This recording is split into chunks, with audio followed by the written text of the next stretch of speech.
It's only a matter of time before I have to go to Home Depot and get some mulch and start doing some garden work. Boy, I'm excited for that. But most importantly, I'm glad that you're following us today and you're here with us listening. We appreciate all of our sponsors as well. Our sponsors, Rivera Nayarit, located at 116 West Pearl Street in Nashua, New Hampshire, and also for your seafood, authentic Mexican cuisine, Rivera Nayarit. Also, if you're on your way to Manchester or if you're in Manchester, reach out to the sister restaurant. That's Mi Jalisco. Shout out to Carla, and we appreciate everything that she's doing for us and keeping us moving forward. Also, Fences Unlimited. Fences Unlimited fabricating fences for about 40 years right here in the Granite State. If they don't have it, they can make it. Custom-made fencing and high-level quality, government-graded, approved. So they actually fence the Nashua Airport. So that tells you something. Also, they're looking for employment. So if you're looking to, if you're looking for a career shift and you're looking for corporate benefits with a brick and mortar feel, Fences Unlimited. Si hablas español, bienvenido también. Also, New Hampshire Housing. Never too proud to reach out for a helping hand, especially in times right now that are difficult, and with school, with gas, with everything that's just going up, increasing by 18% since the early 40s. It's just crazy. Inflation, and I know that sometimes the income is not matching the outcome of what's happening. So please reach out to New Hampshire Housing for any rental assistance, and they also are able to help in Spanish as well. So please reach out to them. Also, we want to give a special shout out to the Chamber of Commerce. The Chamber of Commerce is connecting with the BIPOC community, starting with us. And the reason why we did this collaboration with the Chamber of Commerce is because we see that there's a lot of opportunity. We see a lot of events that we just don't see the BIPOC community engaging. And we noticed that by this collaboration, we can hold both accountable and saying what are the needs from our community and vice versa. So we're excited about this collaboration, and we look forward to attend more and more events to invite our people and from different walks of life and different communities. So thank you so much for all the help and the outreach and the support and the love to all of our sponsors, especially the Chamber of Commerce. So with no further ado, this guest is not only a Brooklyn native from my hometown, born and raised Brooklyn, but this gentleman is really doing an amazing job in connecting with our community, but most importantly, educating. How do we educate our community? By our own experiences.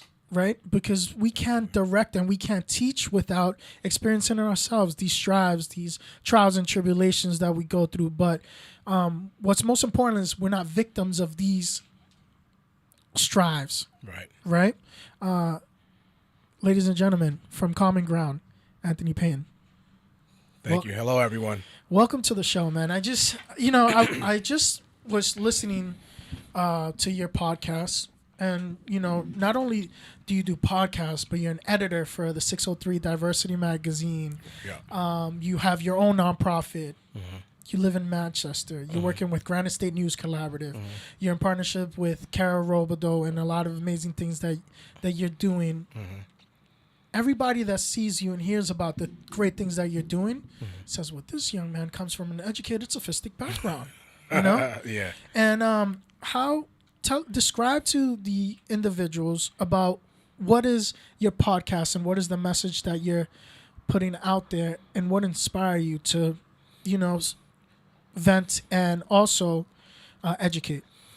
Well, coming from Brooklyn, New York, I first went to Rhode Island.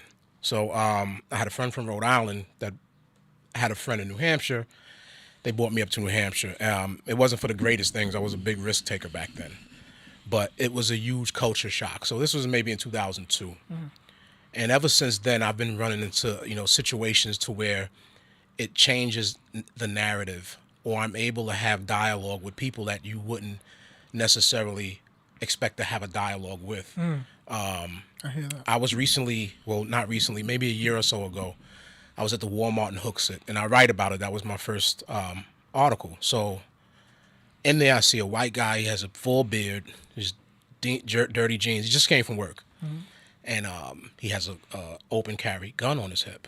And I'm like, how do you get in here with this? Anyway, he's staring at me. So, we stare at each other. And I nodded my head at him, as a sign of respect. And I'll also stand my ground regardless to the gun on your hip. Right. DMX died around the time. So he said to me, oh, man, that's terrible. What happened to DMX? And I was like, wow. I said, I didn't expect that to come from him. But then I think, maybe he's just extending himself, extending the olive branch to talk. Then he started talking about features that DMX was in, like underground stuff. It's like, wow, this guy really knows what he's talking about. Right. But in my mind, he had, he was a far right-wing Republican, Proud Boy, et cetera, et cetera. So I also thought that he had, a pickup truck out in the, 4x4 with 30 American flags on it, and MAGA and stuff. So anyway, we start talking about that.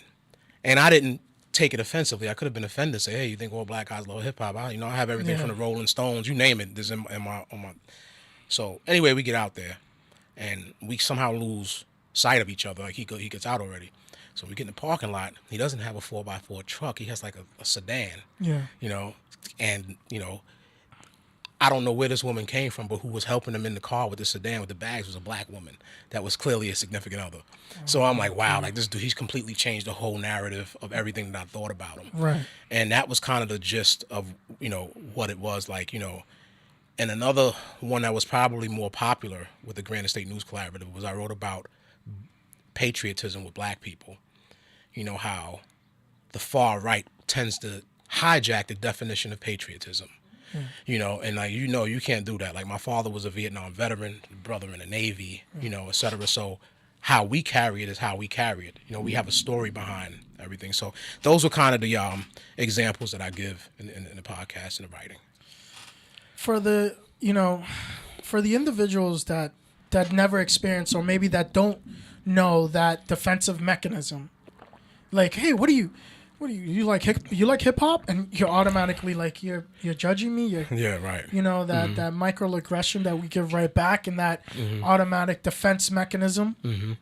I don't want to be rude, but for the viewers watching us in the studio, we're live on Facebook, and also we're live on WSMN.live, and also YouTube. The gentleman all the way to the left, he's quiet, he's observant. And he's shaking and moving. Mr. Mike Alfelberg from United Way joining us and just, listening in and appreciate everything that you're doing as well. Thank you. And sorry I didn't introduce you. No problem, Oscar. Thank you. It's my second time in the studio today. It's my first time, though, on this side of the board, which is kind of odd. I do appreciate not having the stress of doing all that you got to do on that side of the board. But no, I'm glad to be here and just listening in, enjoying the show. Thank you so much. Thank you for joining us today. So that defense mechanism that automatically comes in, and that perception, right? I mean, 2 years ago, 3 years ago, the climate on how everything was and the trajectory, right? Something that struck me, listening to Common Ground podcast, something that struck me was a relative. You were recently incarcerated. You just were released 2 years ago, and a family member gave you a cell phone and some cash, and told you get out of town. Why is it important I want two part. Why is it important for you to get out of that surrounding? And something that you said, and something that my mom has always said to me, and my parents have always said to me, you are the company that you keep. And going out of, being in that surrounding and going right back to what you're familiar to, it's kind of like you don't want to feel like you've lost time. Right. You don't want, because if you really think about how much time you've lost, then you kind of get in this deep, dark depression, but you want to go back into that familiar family. And what kind of goes full circle with that is that company that you keep is what got you in jail in the first place. Right. Right? Tell me, what does that mean for you? You are the company that you keep, and that crucial moment that you knew that you chose to get out of it, because you could have got the cell phone, got the water cash, and said, "No, I'm staying. I'm gonna figure some things out. I'm not the same person I was." Well, he that was my brother Chris. He actually did 19 and a half years in Sing Sing. Wow. So as I was going in, he was getting out. It was like this, it's almost cinematic how it happened, but like so he understood all too well. Like he walked out of Sing Sing with his master's degree. Now he just finished his third master's. So he understands all too well what it means to have a support system once you walk out of prison. So and he understood that as well. Now I actually had to make the trip to New Hampshire, or I would have had the whole U.S. Navy would have been looking for me, at that point, so because I'm just coming from federal incarceration. So, but to answer that question, you hit it 100%. Like you are the company that you keep, and it's almost like the people that you're around, their thoughts become your thoughts, and vice versa. Your energy feeds off each other. Right. So, I'm still, at this point in my life, I'm disciplined enough to always want to know how my friends are doing, but like we're not, riding around together and things like that like it was back in the days. Yeah. Wish you well in all your endeavors. If you're trying to get to what I'm doing, I'll definitely extend the olive branch. But, these days it's about family and progression, and surrounding yourself with those right kinds of people. It aligns with what you need to do. It's just that exact energy that you need. So I believe that's important. And sometimes the people that you surround yourself with aren't the people. I always say that, you have to get out of your comfort zone in order to grow. So, you may not be used to going to karaoke or something like that. You might have been too tough for it a few years ago. Yeah, a tough guy. Like, I'm not going to be on stage singing. But, go and try it, and open yourself up to those new people and new thoughts, and I believe that's how you grow. So it's also about the growth and the path that you're on, Growing up as a youth, I was in pain. I felt alone. I didn't feel seen. But the crazy part about it is that love that I had at home, wasn't enough. Because I felt like it was kind of, I thought it was kind of like a momentum to just keep me grounded and at home. But it wasn't the same pain that we came from my mom. My mom was in pain. My dad was in pain. But psychologically, it was a different type of pain because of the struggle of being an American, the fear of trying to obtain that American dream. For me, it was different. It was that pressure of now being an American, still trying to obtain that American dream, and not being seen because I was too Hispanic to assimilate with the white community and vice versa, right? Now, when I was out and about, and that pain surrounded me from my peers, I was yearning for that affection because I know that they understood me. Being incarcerated, how did you separate that feeling and going back into society and saying, well, the people that I was assimilated in jail with, that I was surviving with, what about if I can't find that in the streets anymore? And how do you separate that pain and that struggle and say, well, what now? Right. I think with me, it was I lost too much on this bid. Like the first time I was young, I got out, I was a little bit arrogant, Yeah. This one, like my father died. My daughter was born while I was inside.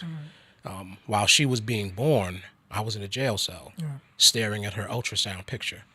And her ultrasound picture is what stopped me from engaging in prison politics. So, and watching the progression of her over 6 years, those phone calls, and also with her brothers trying to, maintaining that, trying to parent from a distance. And it's hard to quarterback from a distance, but, I tried my best. And so with my daughter, she didn't trust me. She didn't know me other than the occasional visits and, phone calls, and things like that. So I really didn't care what society was doing for real. Like I had to get to this little girl. Right. She's my oxygen. She's, my student and my teacher. This little girl that I have not spent a day with as a free man. That's what I'm focused on, and laying things out for her, and her brothers.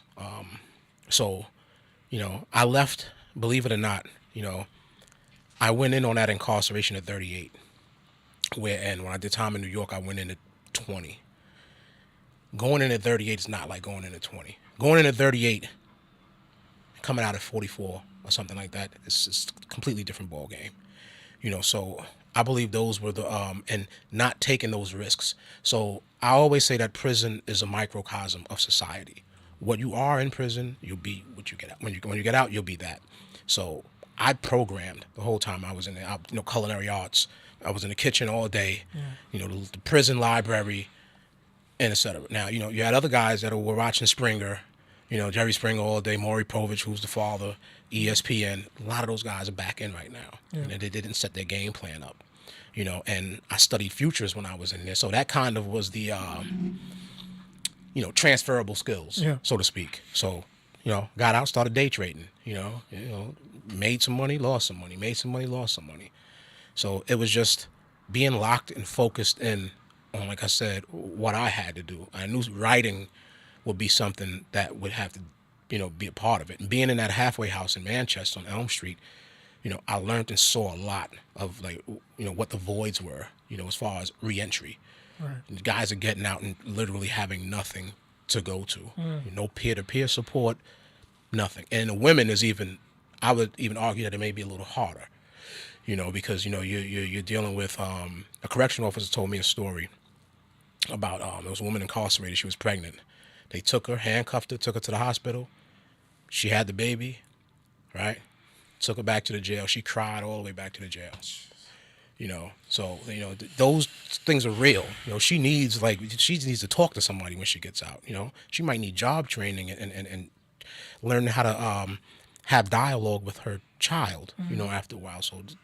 Those are the things I was focused on for real when I got out. And like I said, it was part of maturity. It was part of, I said my last words to my dying father on the phone, as he was dying from stage 4 pancreatic cancer. I'm like, Dad, this will never happen again.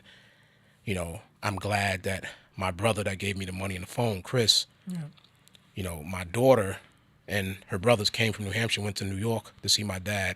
And I'm like, you got to record that. I need to be able to see 3 generations of Peyton in the same room. I need to be able to see my daughter interacting with my father, so she can see it 10, 15 years from now.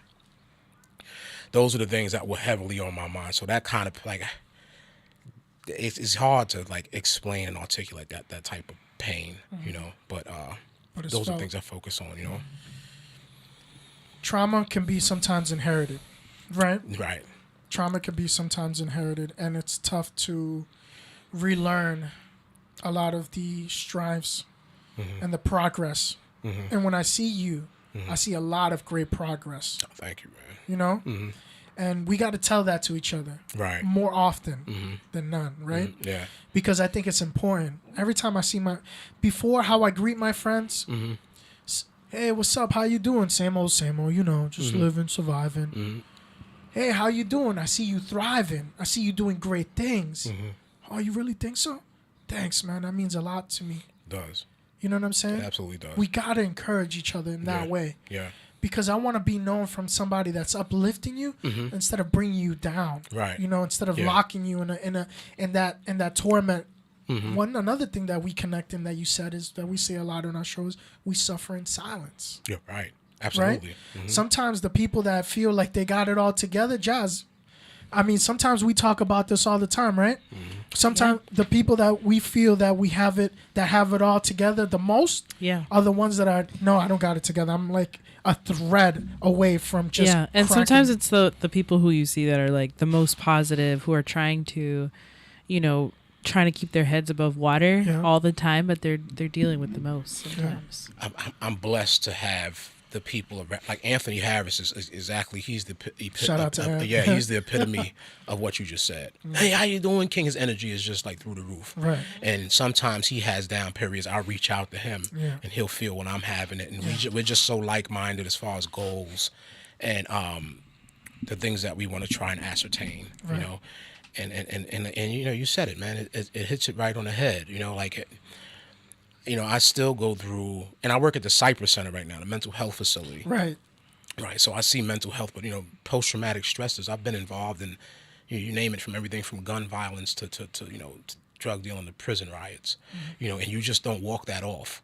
You don't walk that off. Like, you might you might put it down a little bit, but you don't completely walk that kind of stuff off. Friends, you're just with a guy, he gets murdered the next day. You don't walk that off. So, it's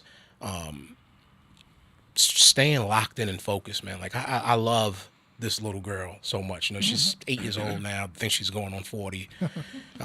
But even when she spends the night, when she hasn't been a while, when she spends the night, I watch her sleep, I cry. Yeah. And just where I was to where I am, to the pictures of her, which I could have viewed as a collage of my failures. But, like I said, I used it as motivation. And it's like, we all need somebody or something that motivates us to get up and go, you know. So before your child, what was that motivation? What was that curiosity to, I mean, it's always something that we don't know that entices us to want to learn more, right? Right. What was that pinnacle moment for you while you were incarcerated to be like, I got to make sure I do something while I'm in here? And a big thing is in our community is like, we're going to do the time. We're not going to let the time do us. Right. Absolutely. Right? Yeah. What was the mindset besides the child? The child is a motivation, right? Right. Something that I want to make sure I'm protecting this child. I'm about to be a father. Right. I'm trying to protect my child from every single trauma that I went through. Yeah. But one thing that somebody told me is like you can only do your best. Mm-hmm. You can only do your best. Anything can happen, right? God forbid. Mm-hmm. But you can only do your best. And the only way that you can do your best is truly doing it within. Yeah. To be able to truly express it without and not fake the funk. Right. Absolutely. Right? Absolutely. Because, I mean, children can see that right through that from the ages of 1, 2, 3. Right. Yeah. What was that reset for you? Well, when I did time upstate New York, like I said, I was younger, right? My mother died. So I lost both parents while I was in prison, different points in my life. So she died, diabetic complications. I was 21, 22. That put me in college, and I'm kind of an anomaly, so to speak, and I write about that. Like, I grew up in the housing projects of Brooklyn, but it was a 2-parent home. Yeah. Father had, was working, like, wasn't the Cosby Show, but it was structure. Dad, was a Vietnam vet, laid off, heroin habit. Mother was stricken with diabetes. So one of my brothers and I, we hit the street, to do what we had to do. But education was always like I could remember, and I say this a lot too. If I would go to my mother and say, "Mom, I'm hungry," she'd say, "Okay, go back and find a better word for hungry and come back and go." They say, "Okay, Mom, I'm famished." Okay. They put us in summer prep schools. Yeah. My little brother graduated NYU in film. Wow. Like I said, my brother, even though he did 18 years, he just graduated Columbia. 19 years, he just graduated Columbia with a master's. Then he went to Baruch College and walked out of there with another master's. So it was like, it's in us to be that. And it's been like that since I was small. I remember watching, even when I was in a drug game, I'm aging myself with this, but there was a guy that had infomercials on real estate investing. His name was Carlton Sheets, right? Carlton Sheets used to come on TV all the time. I was like, I want to be that guy, flipping houses and stuff like that. So the entrepreneurial bug and writing and stuff has always been in me, but it just manifested itself in ugly ways. What do you mean you're still aging yourself? We could still do it. Yeah, right. Yeah, exactly. We can still do it. I just read something that said Quincy Jones, the big music mogul, he didn't drop Thriller, Michael Jackson's Thriller, till he was like 44. So you can always be. You can do it at 50 or 60. Right. So, but those were the things that kept me focused and motivated me. Now on the second one, it was like, okay, show and prove. Show and prove, because incarceration just doesn't affect the incarcerated. It affects families and friends and communities as well. Right. And I don't know how embarrassed I would be, if I'm getting lugged off the Valley Street somewhere, or and like it's like, here we go again. We got phone calls, the commissary. We got to drive from here to Connecticut or New Hampshire State Prison or wherever to visit you with your children. So I don't want to put anyone else, through that. So it's, it's that selfishness, I guess, and that risk taking, that negative risk taking that I took.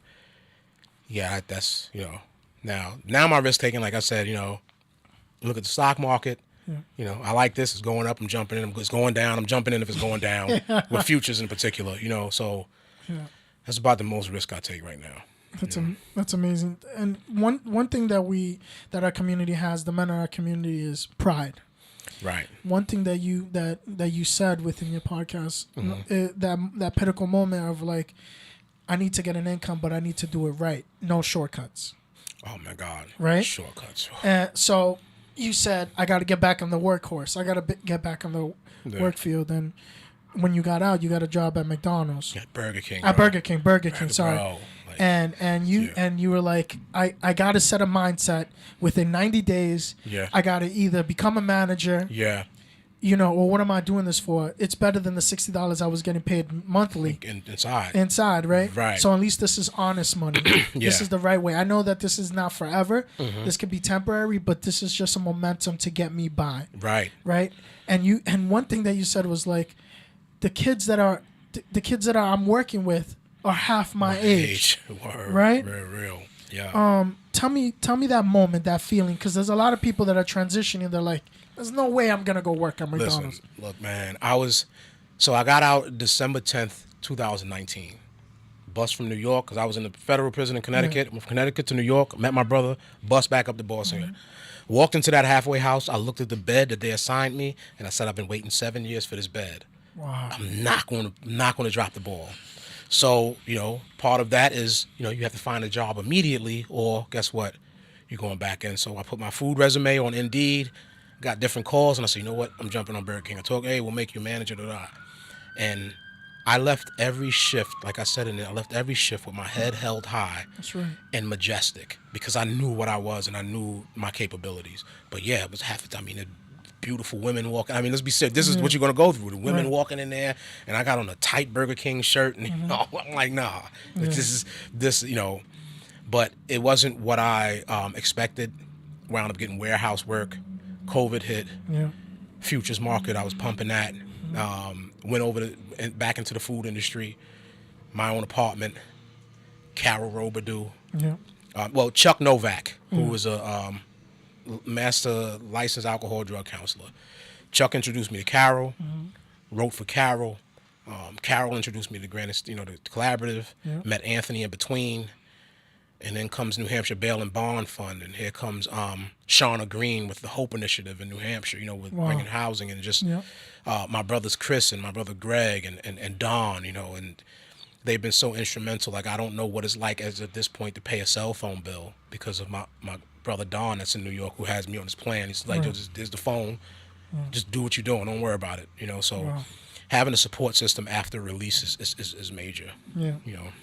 That's amazing. It's truly amazing. and you could have sat back and been like, this is not for me. I tried it. But you kept resilient. I mean, you know where we from. Yeah. All it takes is a phone call. Right. Hey, what goes up there for 3,000 and gets you for 1,000 down here. Right. You know, and there's that risk. There's that negative risk taking, which is so prevalent with men like us. Right. You know, especially when you have, if it's within arm's reach in a phone call. Yeah. You know, so that was a struggle, you know, off and on struggle, you know, with things like, hey, no, again, you know, that structure, that support, and staying focused, man, that's what prevented me from having to do that, you know. For the listeners out there that don't understand shortcuts, you know, that didn't grow up in a neighborhood, right? What does shortcuts mean? Well, we come from environments where, and I'll be as graphic as I can, right? But as real as I can.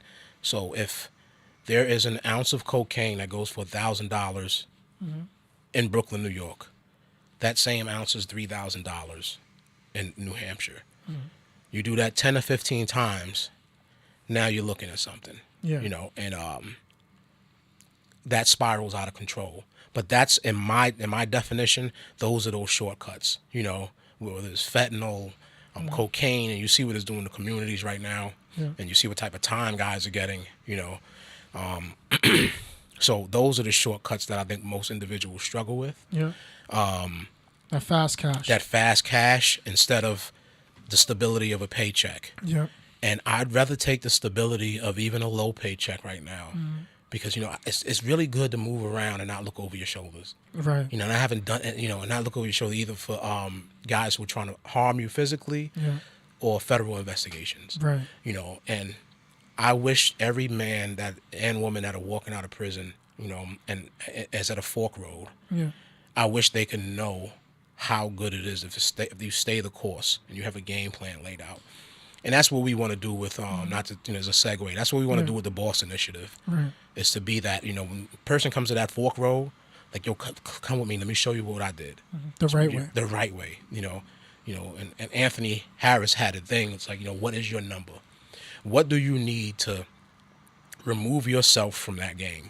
Because you can't, how do you tell a man or a woman who's making, I don't know, we'll go a low number, they're making $3,000 a week, and of that 3,000, let's say 1,000 goes back to re-up to purchase more product. Right. How could you tell them to not bank $2,000 a week? How could you tell them that? How could you tell them, hey, stop selling drugs, and you're making $2,000 a week? Your game plan, you have to have you have to say something very compelling to them to get them out of that life. Or the new thing is the scamming.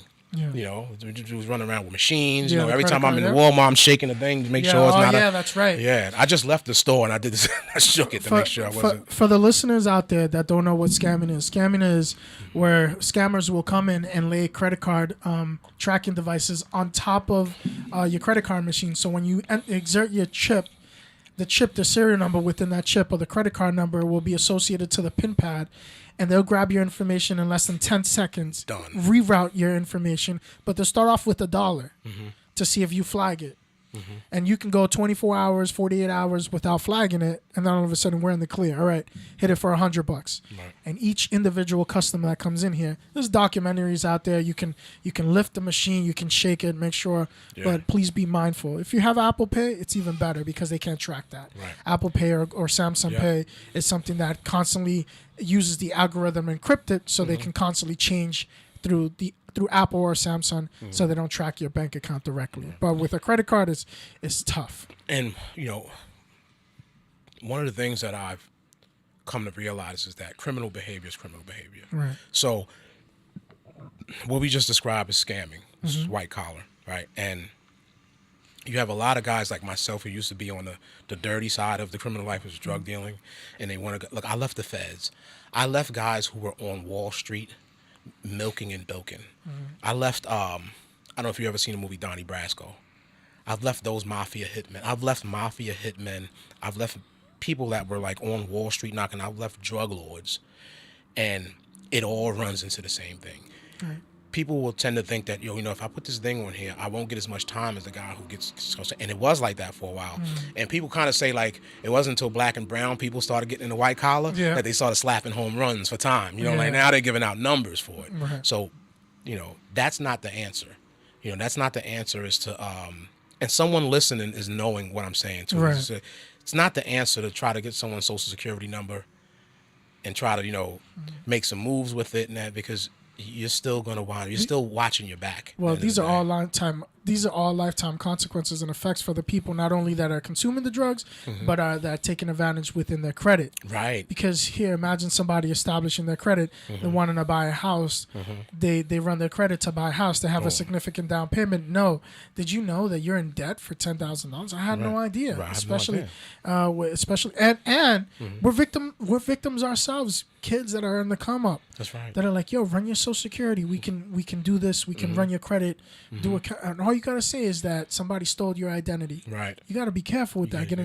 Taking advantage of that. Yeah. One thing that you said that led to doing the time, doing the bid, and not caring about the consequences, and something that I want to tie into mental health is, are we risk takers because we're accustomed to the instability at home and in the streets, that we say to ourselves, I got nothing else going for me. Let's go for it. Let's jump right in, right? Because we live and we thrive through that anxiety. Right. Whether it is that at home, whether it's through the streets, whether it's at work, something's got to happen. I've tried that way. I just can't anymore. Right. I'm gonna try this way.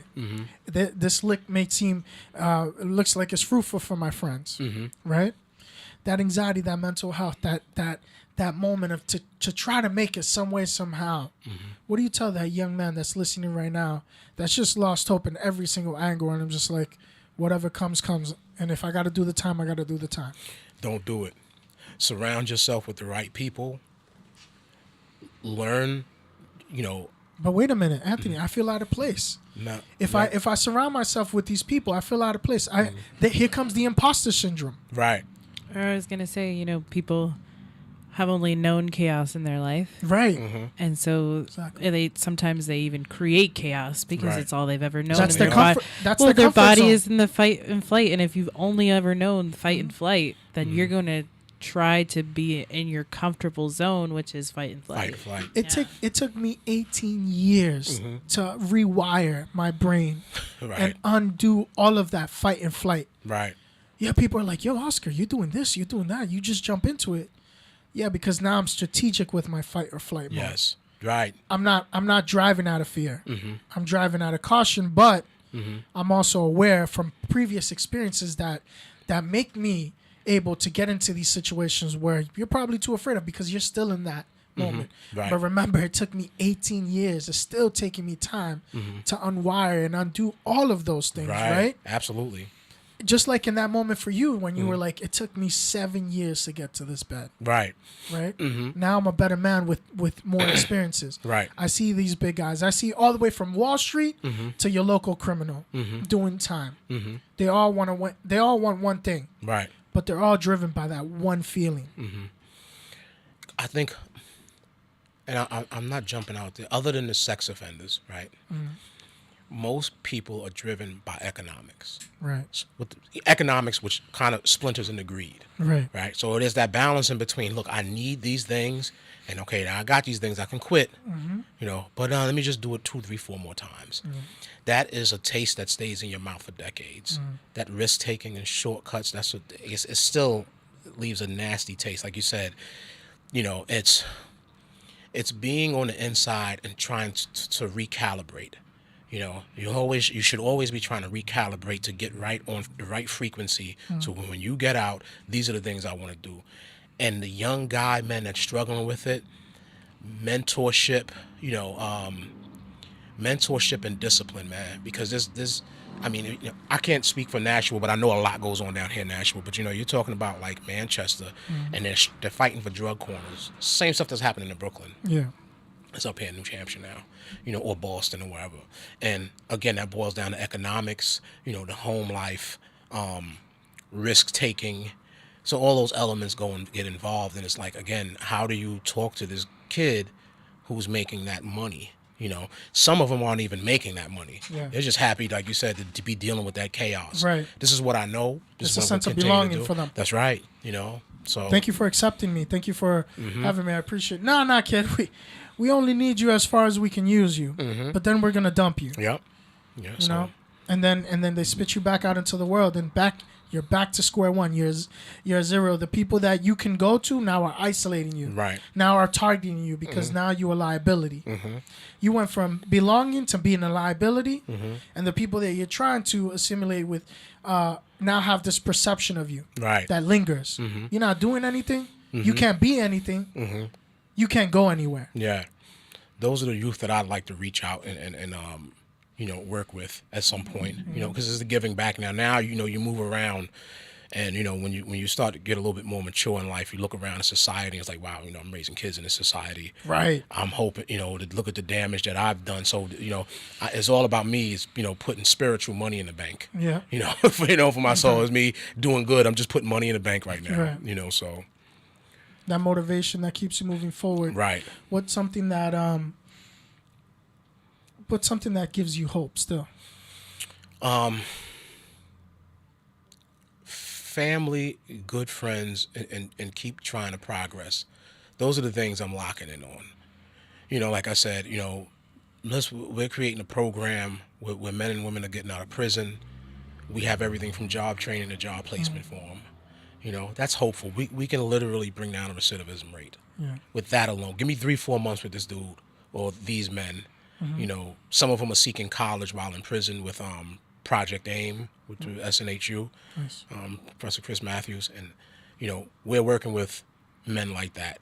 And that's my hope. That's where I'm like, okay, you know what? Things are going to get better because both Anthony Harris and I, Antonio Mabin, who's from Nashua, Butter, and, you know, my brother Chris, like we're all those, you know, sort of success stories. And it's like I don't care what path you've walked or what went on in your home. Free judgment right? free. Right? Yeah, judgment free, and you can do it. Lock in and get focused. Because guess what, man? You know, right now America is a pretty big post-release friendly. You know, it's post-release friendly. You know, you walk out of prison or something like that, very, very friendly. New York has the best post-release. You know, you can walk into any situation. You know, job training, job development, blah blah blah. So, you know, staying hopeful in these communities, man. I was gonna ask because you know you've been through a lot in your life, but you've been especially in New Hampshire. Do you feel like there is room for improvement for their recidivism rate and the resources available to men and women who are previously incarcerated? Because I often feel like something as simple as like having the support system to go get your ID. You know. Because like everything starts right to identification. Right. You need identification to get a job. An address. Yeah, you need an to receive address. mail. And you have to kind of like you said, you start from ground zero. Yeah. And do you see here in New Hampshire like the opportunity for more resources for individuals like that? I do. I think and I don't say this with pride. I've been in both halfway houses, the state one on Lowell Street and the federal one on Elm Street, and they both do an adequate job, but it's also on the individual. Right. It's accountability is big. It's the guy in the mirror. But they help you. Social Security right there on Wall Street. You gotta go get a Social Security card. Use this as the address. Like you said, license. Go use this as an address. But once they leave there, then what? So that's the places and the points where we fill the void at. Come on over here. Get with this program that's going to help you do everything from job etiquette to job training to job placement.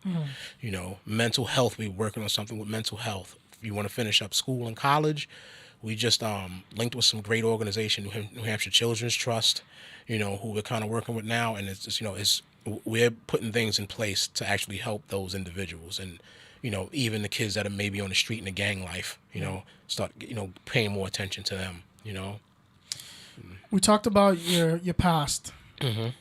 I want to talk about the present and what got you here into this amazing young man that we see doing amazing outreach work, right? Mm-hmm. Tell us about some of the projects that you've been working on specifically and where you see the opportunity for the state, for New Hampshire, for Nashua, and for the Granite State. Well, the B.O.S.S initiative, both Anthony Harris, myself, Antonio Mabin, Chris Peyton, we're putting that together. And like I said, we're a nonprofit. It helps. That program will help men and women that are being released. Yeah. We are that peer-to-peer support.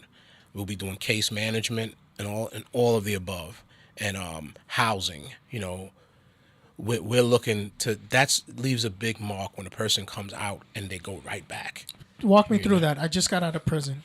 You just got out of prison. You may go to a halfway house. Yeah. We'll probably get you from the halfway house or right from a prison. We'll have a referral service. Okay. Send you to us. We have a training program, job development program that you'll go through, the B.O.S.S, program. Yeah. We'll also align you with SNHU.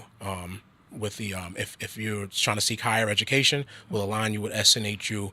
That starts on the inside also. Okay. So we align you with that, get you back on. Another program we're going to probably be developing is with you owe child support, or you're trying to form a relationship with your kids. You're having problems with your co-parent. We're about to try to work.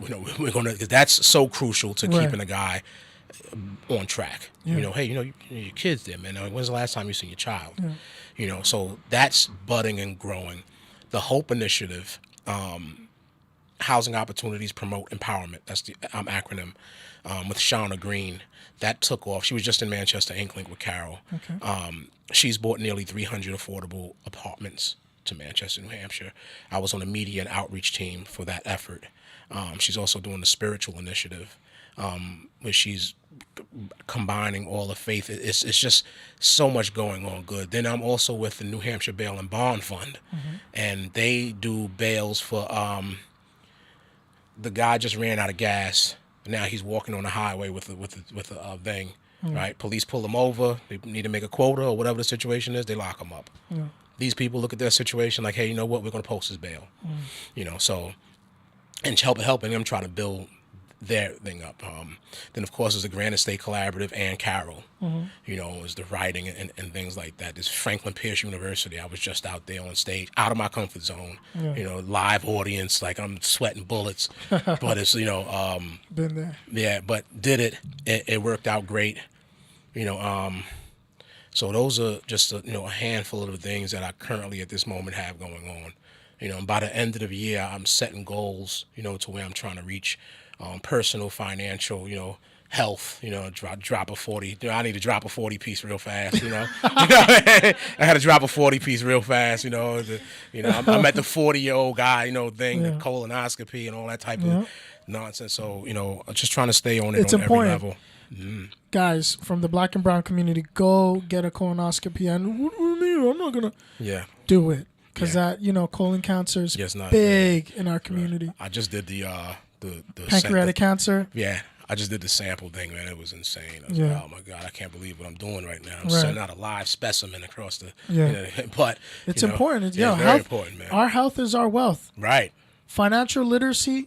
We don't come from that background. Yeah. It's important to know about our credit. Yeah. Trust me. Stay tuned. We're gonna do amazing work I know. together. I know. I feel it. I felt it before I even got on here. I'm like, I love what they're doing. Thanks, like, man. And likewise. Yeah. You know, and it's perfect that we can all coexist and come together. You know, we talk about this all the time. Instead of raising up, we're raising sideways. Enough of that. Yeah. You know, what are you guys doing in Manchester? We'll ride up. We told Carol, you got an amazing space. How can we rinse and repeat what we're doing in Nashua? And we're already getting calls in Concord and Laconia, Lakes region, That's Seacoast. where we need to be up that way. That you know, way trust me, we know. So we're on our way up. Yeah. But I just respect and love what you're doing. I appreciate you, and I'm so proud of you. We are so proud of you. I'm proud of you guys, man. I appreciate it. I'm very humbled and honored, man. Absolutely. Thank you. And likewise, because I was just sitting down and listening to your podcast and talking about, you know, hair and how hair is important within our community. And you know, experiencing with your daughter and self-expression within, you know, how women in our community, you know, they have the perms and the curly hair and how we're trying to straighten it and being beautiful and unique in our own way and being proud of that. Right, exactly. You know, and you talk about a lot of important topics that really just that trigger, but most importantly, educate our community. Right. No, I was gonna say because I was following your work like when you just started. Oh, really? Yeah, when you were just starting to like write and your podcast, and I did a lot of Oscar knows this. I did a lot of reentry work in Massachusetts, and so so when I was listening to your podcast, I thought it was wonderful because it was just a breath of fresh air for New Hampshire, and it's just, you know, the youth that I've worked with here in New Hampshire. A lot of the things that you have, you know, talked about and what Oscar talks about, that's what they talk about. And you know what I mean? And those are a lot of those feelings, they talk about those feelings. And a lot of the times it's harder for them to open up because there's still a lot of that masculinity aspect of, you know, putting on a mask, got to get through, got to do what I got to do for my family. And if you don't understand culturally, right? Because it's really, for us, it's culturally what we've grown up with. We're not emotional. We're warriors. Yeah. It's what we've, you know, grown up with culturally. It's hard to take that mask off. That mask, that armor off. Yeah, exactly. And shout out to UTech and Lowell because they do a lot of reentry work. Nice. And that's where I learned some of my stuff. But it's refreshing to have these conversations, and for people to have a better perspective on recidivism and prison reform and why we need to do the work inside the walls before we have them released. I was locked up as a juvenile. I was never locked up. I was never locked up as an adult. Yeah. And maybe it would be a different story. Maybe I would still have that armor if I wasn't locked up as a juvenile. Maybe I would be like, yo, let's get this fast cash to fund this, to do that. Yeah. I still see it. Right. I still see it within my community. I still see it with some guys, you know, that fast cash. And we still, even us, we still battle with that, right? Because we still got finances to take care of. And like, even as we grow and we grow, that's still like back in the mind, you know, back in your head of like, that fast cash is so easy. It's like you said, easy. it stays in your, that taste in your mouth always stays. But that honest money is so gratifying and humble. Right. Because when you look at these dudes that are doing the fast cash, they look at you and they're like, I respect you. I love what you're doing. Yeah, for real. Keep going. They're basically saying is, I'm not vulnerable enough to express myself the way you do. Right. But I need you to express yourself because then you're understanding me. Yeah. And then maybe one day I can leave this life. Right. Exactly. You give me a sense of hope. Yeah. You give us a sense of hope. And we need to repeat that over and over and over because this doesn't die. No. Not anytime soon. We're suffering in silence. Yeah. And to be able to do that, one thing that you spoke about in your podcast is about that vulnerability. Can you see us here 10, 15 years ago being this vulnerable? No, never. You know what I I'm saying? never would have thought that I would, you know, I can't get the, you know what, I don't have a vehicle. I can't afford a vehicle. Yeah. I'm getting on a Manchester bus. It's not like New York where you hop on a train or something like you actually I'll be there in 45 minutes, 15 minutes. You're getting on a Manchester bus, you know, and that's what I was recently doing. You know, even walking up south or whatever the situation is, you know, you have to be humble enough to, you know, I'm vulnerable enough to do it. You know what? This is where I got to start at, you know, so. That vulnerability, you know, for people that they're like, man, sometimes I look at, you know, sometimes the shows that we do and I'm like, did I say too much? And then I got a random young man from our community that says, man, I felt that. And then that makes it all worth it. Right. You felt that? Sometimes even us, even me, even Jasmine, probably you feel it yourself. We have an amazing platform to express ourselves, to amplify, right? And we have the privilege to be here and not speak for our community, but speak from our experiences to our community. Right? Absolutely. And to be able to say that I don't care who else tells me, but if I see somebody that I know that's been struggling and they're like, yo, I respect what you're doing, keep going, that bravery, I felt that, I need that. Yeah. I got you. Right. We got you. And we appreciate everything you're doing. God bless you, man. Man, God bless you guys, man. Thank you so much. Tell everybody where they can tune. So if you want to listen to Common Ground in partnership with Granite State News Collaborative, download Podbean. You can listen to them on Podbean. Pretty soon everywhere, on every streaming platform. How can anybody reach out if they want to, you know, just talk or conversate, or maybe has a loved one that is about to get released from incarceration? You can reach me. I'll even give my personal email. It's anthonypeyton111@gmail.com. anthonypeyton111@gmail.com. And with the Granite State Collaborative, you should go to collaborativenh.org/Common Ground Initiative, and you can find all my work and contact information there. Any current events that you guys have going on?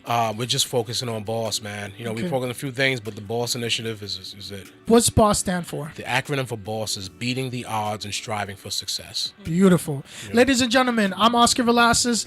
This was another amazing show with Asking for a Friend. Thank you to all of our sponsors, Rivera Nayarit, located at 116 West Pearl Street in Nashua, New Hampshire. And also, if you're in Manchester, Mi Jalisco. Shout out to Carla. And also Fences Unlimited. Fences Unlimited, fabricating fences for 40 years plus. Custom-made fencing and new employment application. So reach out to them at fencesunlimited.com. If you want to sponsor us and keep this momentum going, reach out at fgmshows.com. Thank you so much. Till next time. WSMN 1590.